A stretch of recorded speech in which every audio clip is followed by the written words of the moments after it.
Thank you very much, Matt. So I'm Dave Williams from Mudex. I'm the owner of Mudex. And just doing this talk, start off with, for me to put in information on this talk was really, what information do I put in on, to get information across to everybody.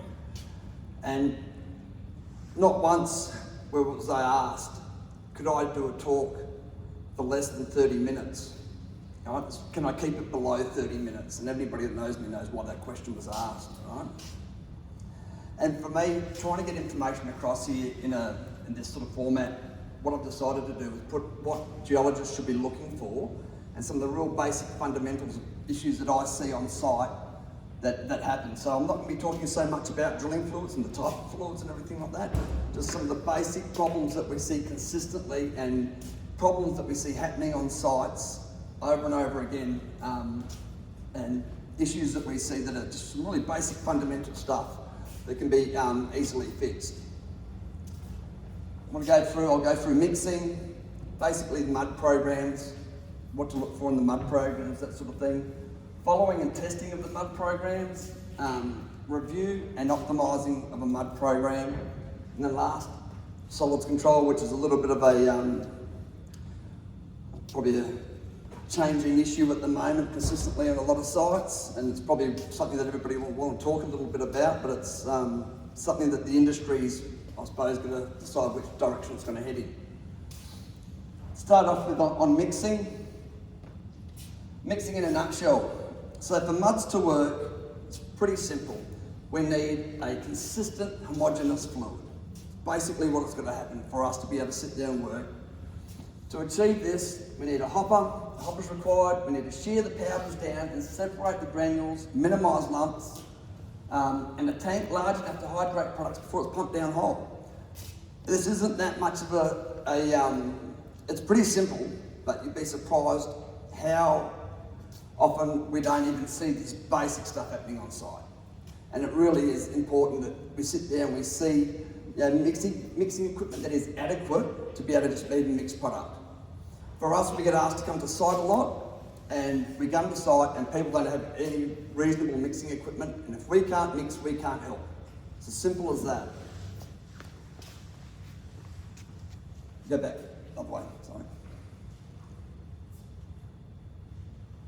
One more. No, that's it, mixing equipment. So, and a lot of the stuff I'm talking about too, it's not always relevant when you're drilling, get 3 metre runs, a full stick, and it's really good ground, and the drilling crews can drill it with water. When you're drilling broken, fractured ground, it's difficult ground, and the muds that are going to be the difference on getting to target depth, being able to mix those muds effectively is really important. And there's basic, simple things that you guys can go out to site and see and make sure that it is done in a consistent manner. Underground, and you don't always have, can we go back one? Sorry. Underground, we don't always have a lot of room, and I know it is dictated by how much room that we have in the cuddies and things like that.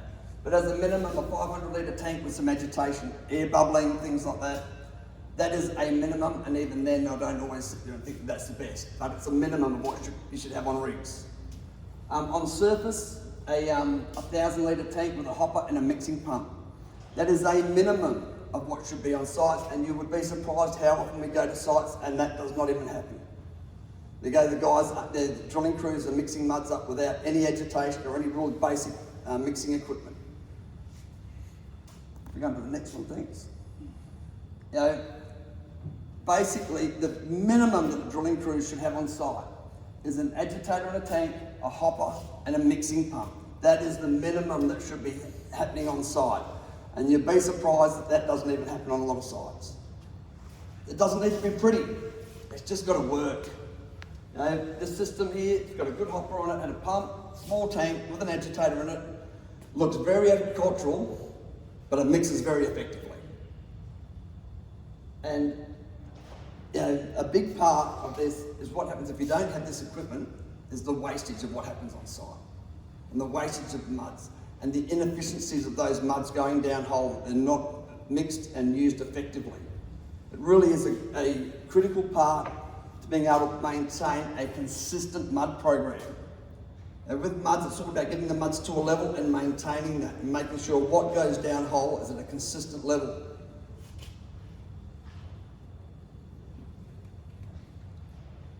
Hoppers and pumps. And a lot of companies build their own hoppers. I know we can go into Tightline and they have these hoppers because I've sold them heaps of them. And you know, we see a lot of different designs of these, and if you're not sure if the hopper's working properly, watch the drillers using it. And if it blocks up, it's not that good. It's a very simple thing. You know, are they properly designed? And it's a simple thing here where most companies make this part here too short. The fluid jets through here, it hits that elbow and then splashes back. They gargle, they block up, they won't work. You'll see it happening. There'll be a short pipe. There's a basic formulation on how these work. A good hopper means that you're getting that product sheared down into the tank and all the granules are separated. You're not getting the fish eyes or lumps in the tank. If you go over and look at a mixing tank and there's full of lumps that's not mixing up, you're wasting product. It's not a good mix when it's going down hole.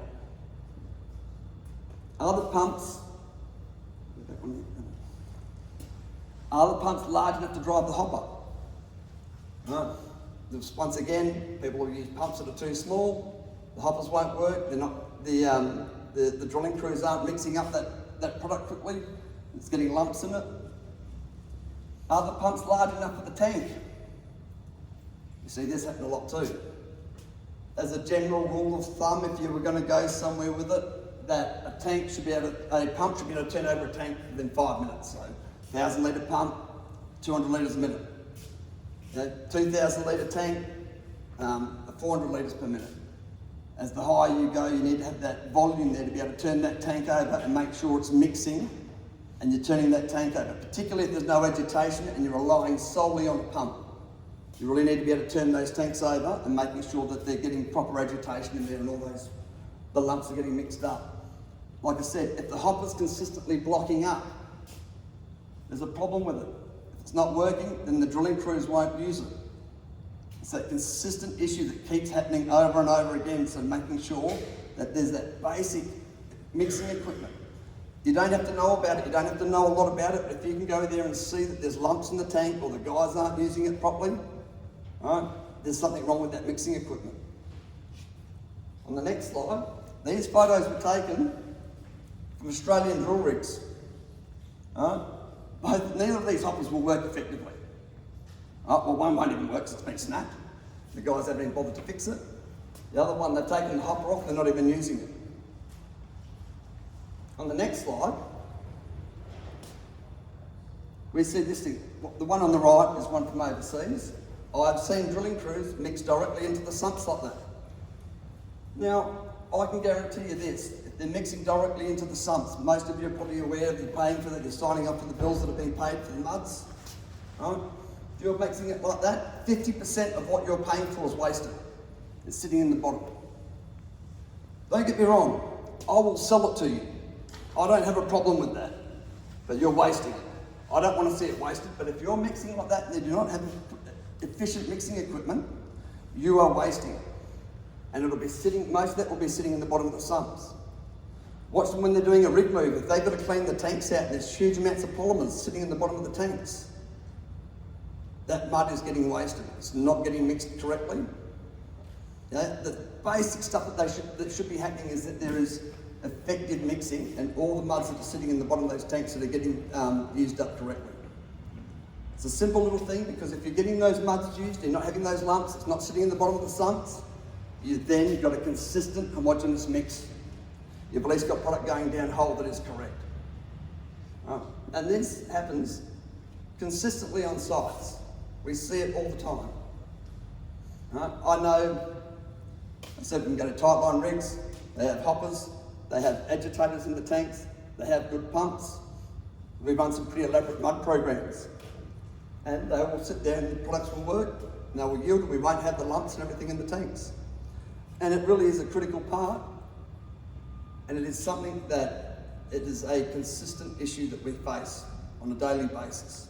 If we can't mix mud, we can't help. It really is something that still happens daily, but I don't know why. But you see, $5 million worth of rig, see all the setup and everything, yet there's companies that haven't even spent $500 on mixing equipment. You know, to have that equipment and be able to mix effectively is really important. Tank sizes and layouts. Now, it's not always possible to do what we'd like to see done with mixing equipment, but the tanks should be large enough to allow a product to yield. So if you're using a bentonite base product, that takes 15 minutes for that bentonite to reach proper yield. So that should be mixed up and be given time to yield before it's put into the active system. Is there good agitation in the tanks? Simple stuff to have a look at. And understanding the cells, if they're stirring those tanks up, if there's no movement in those tanks, you're going to have settling in polymers, you're going to have settling in bentonites or whatever it is that you're running in that mud program, that is going to be sitting on the bottom of the tank, and you're wasting a lot of money. The mixing tank should always be separate to the active system. That doesn't always happen, and I'm talking from a mud person's point of view, right? And I know underground you don't have the room, you don't have the space. These are things that, issues that we see, but when we have a mixing tank that is separate to the active system, we're putting a known volume of product to a known volume of water. It comes back to that consistency factor once again. We're keeping that mud consistent, because if you're trying to do it mix in the active system, it's very difficult to get that mud to a level and maintain it. So it really is something that's just a simple little thing. They've got a tank that they're drawing out of. We're sitting there, we're pouring that out, pulling it out of the tank, opposed to having a mixing tank and then adding it to the active system.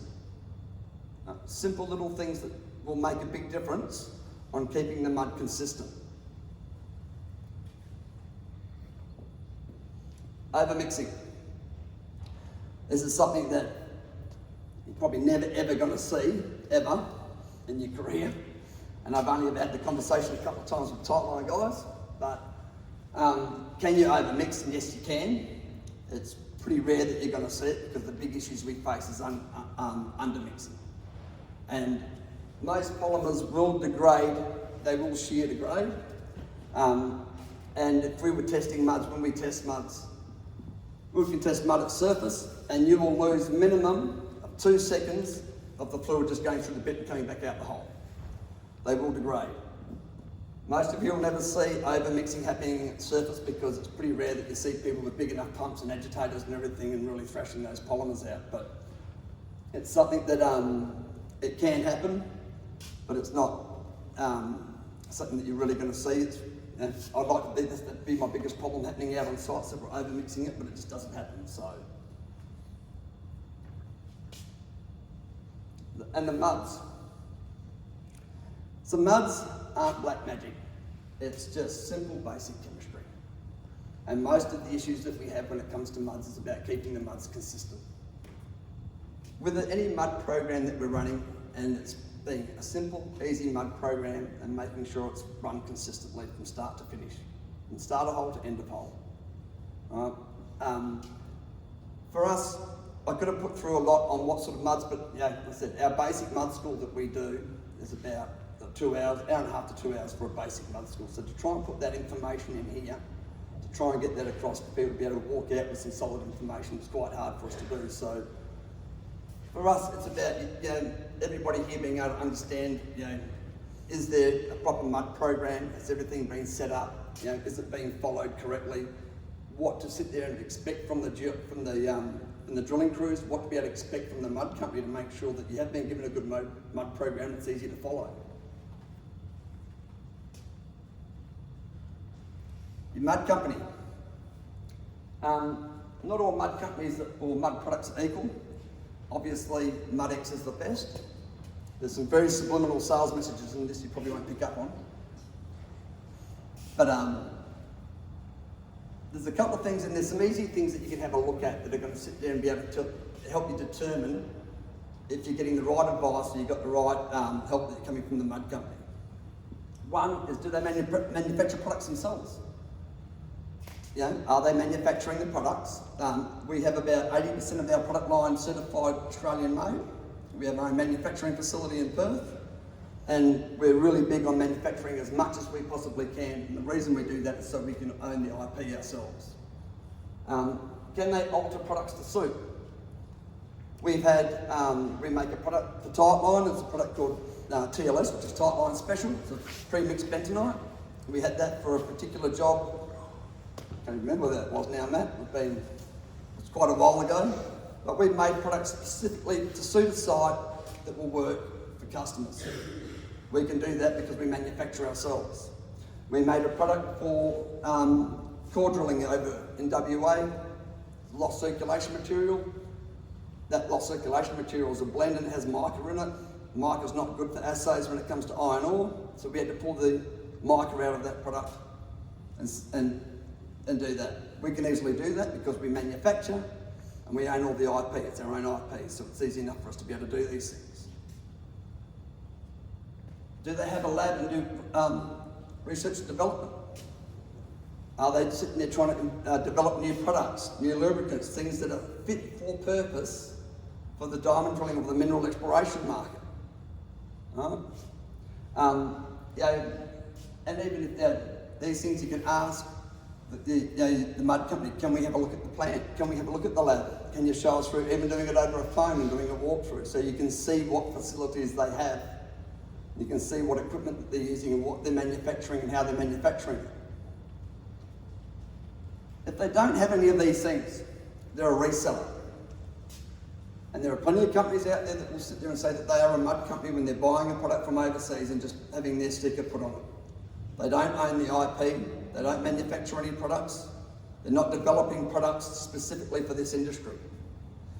There's a couple of little things that you can work out and ask these questions and know that the company that you're dealing with is making the products and is a true mud company.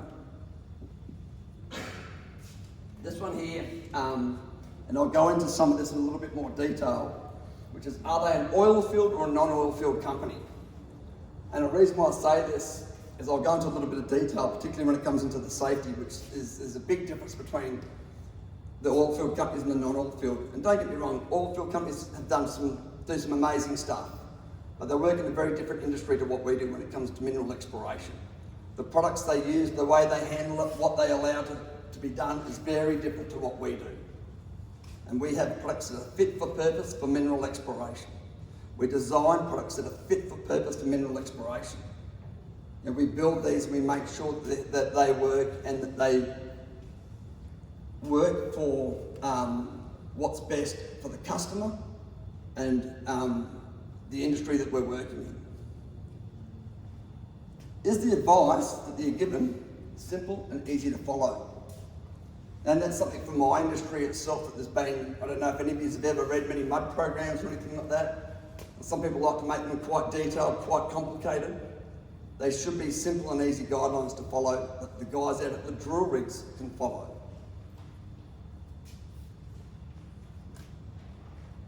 The mud program. Mud program. For us to do a mud program, we need a simple, a couple of main pieces of information. And there should be an initial site report done based on water quality, geology, downhole tooling and the type of bore. And that we can develop a mud program. A general mud program for us, they're about a 30-page, depending on how much information we have, but they'll be sort of a 30 to 40-page document. We'll put full rheology and everything, all the details, all the information we have, how the mud will behave with the water that you're using, everything from there so we can understand and get that through. So that's the initial site report so we know how the muds will work. We then filter that down and thin it down to a 2-page document.